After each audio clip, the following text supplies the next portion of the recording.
stand to speak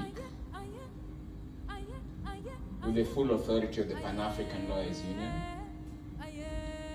I stand to speak with the full authority of colleagues from the Stop the Bleeding Consortium, 7 Pan-African level membership institutions that work on economic justice in Africa and come from all over Africa.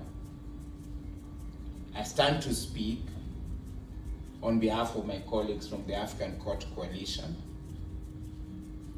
and I stand to speak as Don Dea, an African, a Pan-Africanist. When we're dealing with the crisis in 2008, Zimbabwe looked like Kenya. Kenya had had its January crisis. We upped our action together around the March crisis in your country. We thought it could follow the same path.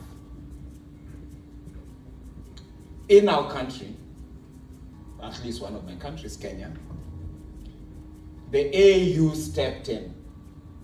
John Kufuor, then chair of the AU, stepped in and imposed, did not suggest, imposed upon us Kofi Annan, Ben Mkapa, and Mama Graça Mandela. And in 4 months, we had a political settlement we could live with and a promise of transitional justice that moved our agenda forward. So we wished so much that the same could happen to our sisters and brothers in Zim. I think some of you would recall when we convened, then as ELS, that was our heart then, an Africans solidarity moment with Zimbabwe in Dar es Salaam. Because after John Kufuor, Jakaya Mrisho Kikwete had taken over as chair of the AU. And we're hoping that there could be a similar moment. Solidarity was expressed. People came from faith-based movements, from trade unions, from civil society organizations, and so on. And we can't say that we didn't achieve something, but Zim didn't get that moment. So in 2008, Zim looked like Kenya. In 2023, Zim now looks like Uganda. Marauded by a beast, unleashing soldiers on citizens, dropping all pretense to a democracy.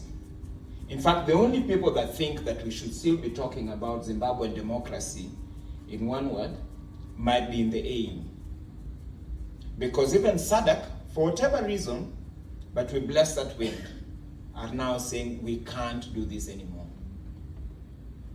And I will call it, and I hope we have some South African colleagues in the room. I will call it. Because in 2008, Levi Mwanawasa was willing to help us turn the tide. And it's Thabo Mbeki who stopped him. I will not even blame the Republic of South Africa. I will not blame the government of South Africa. I will blame our older brother Thabo Mbeki. He's the one who interrupted and disrupted what may have been, however imperfect. So what am I saying after ranting? It may take a bit longer,